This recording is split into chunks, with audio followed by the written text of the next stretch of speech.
Sparklines are tiny little things that live in Excel cells that can add some pizzazz and life and a graphical element to a table such as this. So you can add sparklines to a table such as this, so it transforms it from this type of appearance into this. So you can see here I've got a little sparkline on the right, to the right of the table, that plots the values for each individual here, and then down the bottom that plots the values for the team. And this is how you create them, and they really are quite easy. So if you click on the cell where you want to insert your sparkline and go up to the insert menu and come all the way across to line, it simply says, okay, so what data do you want to use for your sparkline? So I'll click and drag here, and it's put that reference in for me then, and I simply click OK, and there you go. That's as easy as it is to create your initial sparkline, which I can drag down, and I'll just keep going down here so it goes all the way down. And that's the way that you can create the sparklines. Now, tidying them up so that they look a little bit neater can get a little involved, but first of all let's just put some lines around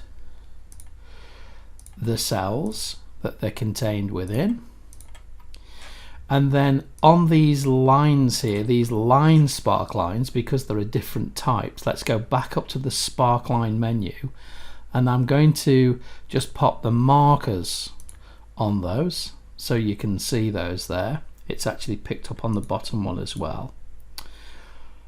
And let me just have a quick look here. Now the problem that I've got here is that when I'm clicking on this one, it's selecting the whole lot. So what I'm going to do here is just actually clear that down the bottom there and insert again. Actually, I'll tell you what though, I'm going to insert a column this time. Pick up on the data that I want, and that pops a column in for me there. Now, because I've done it that way, this sparkline, or spark column if you want to call it, isn't actually linked to these ones. So I can make changes to that one independent of these 4 or 5 here. So if I just want to tidy that one up a little bit, then what I can do is go back up to the sparkline menu, and we'll change some marker colors. So let's say that we want a high point to be seen in red, and we want, a high point we're going to go for green, and we want a low point to be visual in red.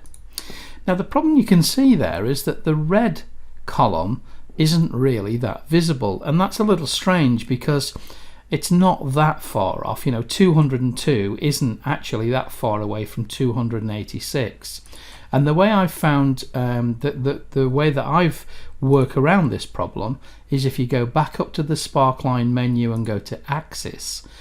Of course, I'm on that particular cell before I went into the sparkline menu. And then if I say that I want a custom minimum value for the axis there, and it's 202, so if we make that say 180, then that just makes it look a little bit more proportional, or the bars here, the column bars, a little bit more proportional with each other. And that's how you can work with sparklines. They're relatively easy to create, and as you can see, they just give you a little bit of a visual indication of, for instance here, what's happening with the team overall. So you can see that we've had a good month, it's tailed right off a bit, and then we picked up and it's tailed off again. Sparklines, a nice way to just add some sparkle to your data.